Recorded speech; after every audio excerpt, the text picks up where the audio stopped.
Bon matin à vous. Pensée du jour aujourd'hui qui va parler de nos ennemis.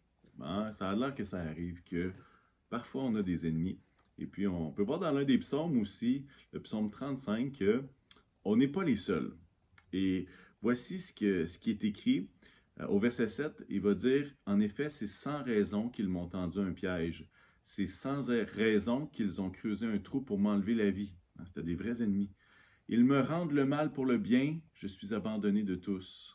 On sent cette détresse-là, on sent qu'il y a quelque chose, il y a quelqu'un qui en veut vraiment.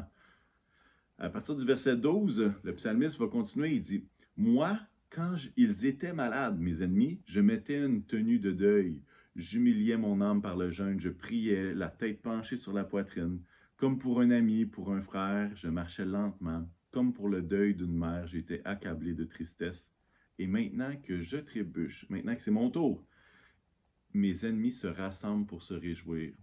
Ils se rassemblent à mon insu pour me calomnier et ils me déchirent sans arrêt. Puis au verset 22-23, voici une partie de la prière qu'il va faire. Il va dire, Éternel, tu as tout vu. Ne reste pas silencieux. Seigneur, ne t'éloigne pas de moi. Réveille-toi, lève-toi pour me faire justice, mon Dieu et mon Seigneur. Défends ma cause.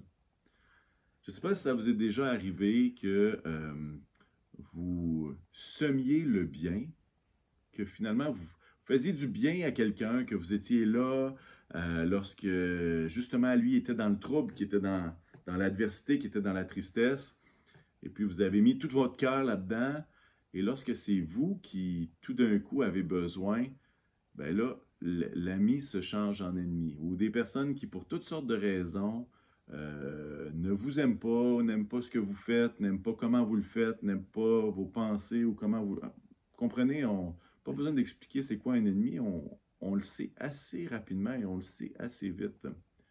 Toutefois, il y a des fois où, comme le psalmiste va le dire, on s'en rend compte dans des moments charnières, on s'en rend compte dans des moments importants que celui qu'on pensait peut-être être ami, finalement ne l'était pas. Et puis, à quelque part, je réfléchissais à ça, puis je me disais, hey, comment est-ce que je réagirais devant tout ça? Comment est-ce qu'on devrait réagir?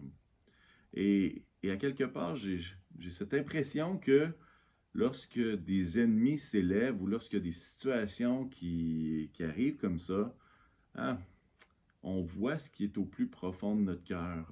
On voit l'insécurité, la colère, on voit toutes sortes d'émotions, on voit ce qui ressort de notre cœur au plus profond. Et à quelque part, des fois c'est beau, puis des fois c'est pas beau. Des fois ça sort bien, puis des fois ça sort pas bien. Mais à quelque part, il y a cette idée de toujours revenir au fait que, hey, Éternel, toi, tu vois tout.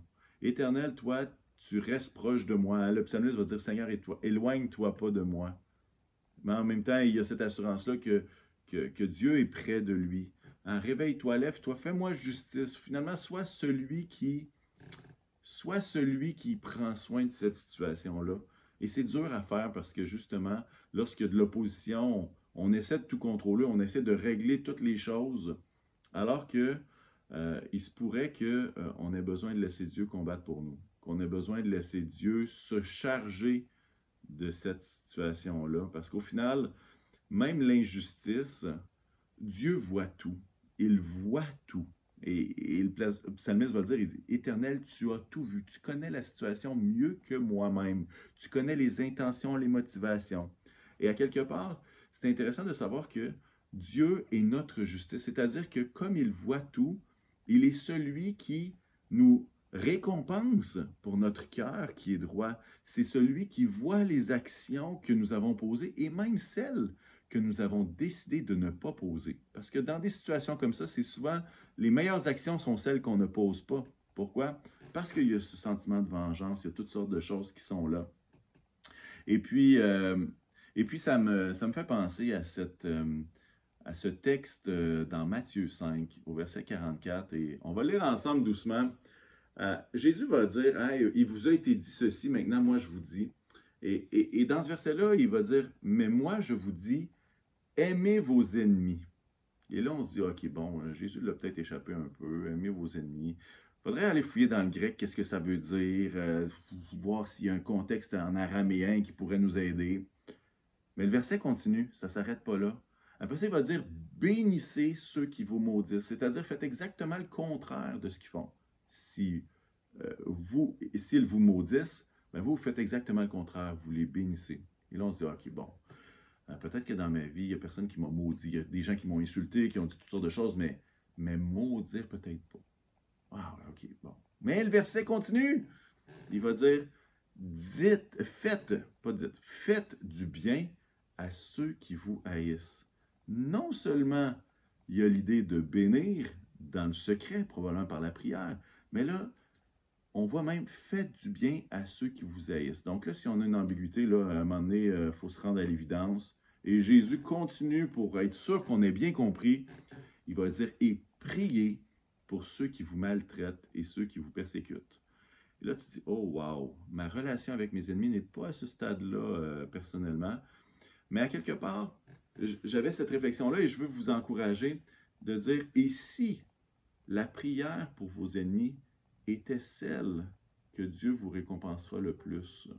Parce que lui, il n'est pas injuste, hein? Il voit toutes nos actions, les petites, les grandes, les moyennes, celles qui sont en secret, celles qui sont en public.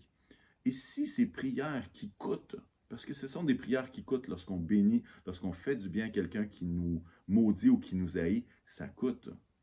Et si ces prières-là étaient le canal par lequel Dieu voulait vous bénir, et je crois que lorsque Jésus va dire « Aimez vos ennemis, bénissez ceux qui vous maudissent, faites du bien, priez pour eux », en fait, il est capable de bénir ou de punir nos ennemis même avant qu'on prie. Je ne sais pas si vous comprenez ce que je veux dire. S'il est justice, il est capable de faire la job même si on n'avait pas prié. Il est souverain sur toute chose. Mais je crois que Dieu se soucie beaucoup plus de notre cœur qu'on peut l'imaginer. Et alors qu'on prie, alors qu'on fait du bien, alors qu'on bénit, alors qu'on aime, on est en train de construire notre vie comme celui de notre Papa dans le ciel. On est en train de ressembler à notre Papa dans le ciel. Alors, je veux vous encourager à garder votre cœur et à avoir une perspective fraîche sur peut-être des situations où est-ce qu'il y a des gens qui sont peut-être plus ennemis qu'amis, des gens dans lesquels vous aviez peut-être investi énormément, puis qui finalement se réjouissent de vos malheurs.